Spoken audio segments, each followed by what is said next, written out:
عورت غسل کے بارے میں جب ایام حیض اس کے مکمل ہو جائیں، اب اس کی عادت ہے 7 دن 8 دن 10 دن 4 دن، جب وہ دن مکمل ہو جائیں، تسلی ہو جائے کہ خون بند ہو گیا ہے، اور اس کے لیے یہ طریقہ ہے کہ وہ کپاس اپنے بدن میں رکھ کے چیک کرے کہ اس پہ کوئی داغ تو نہیں لگتا ہے۔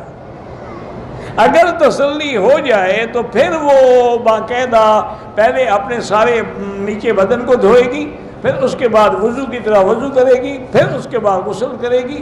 اور بالوں کے جڑوں میں پانی پہنچے گا۔ اگر ایک بال بھی خشک رہ گیا تو غسل نہیں ہوگا۔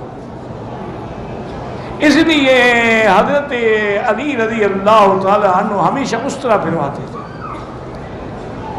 تو کسی ساتھی نے ایک دن حجت کر کے پوچھ لیا کہ حضرت کیا وجہ ہے، آپ کے بال اچھے نہیں تھے؟ انہوں نے فرمایا میرے بال تو بڑے خوبصورت ہیں،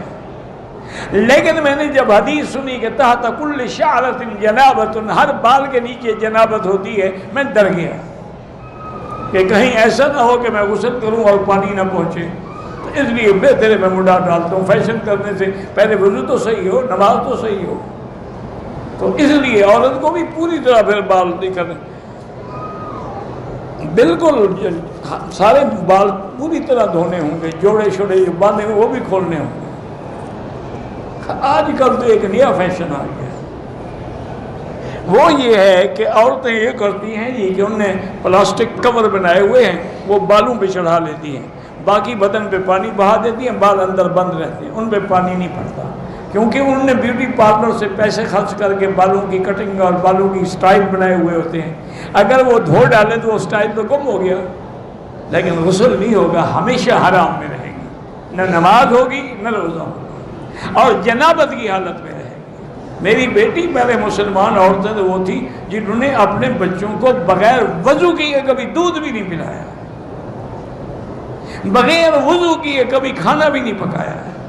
اس گھر میں پھر برکت تھی، انہی گھروں میں لوگ پیدا ہوئے جو عالم بنے، جو مجتہد بنے، جو بڑے بڑے ولی پیدا ہوئے۔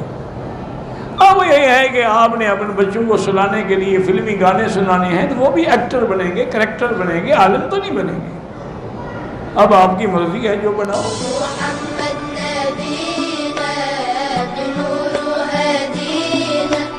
من مكة حبيبي نور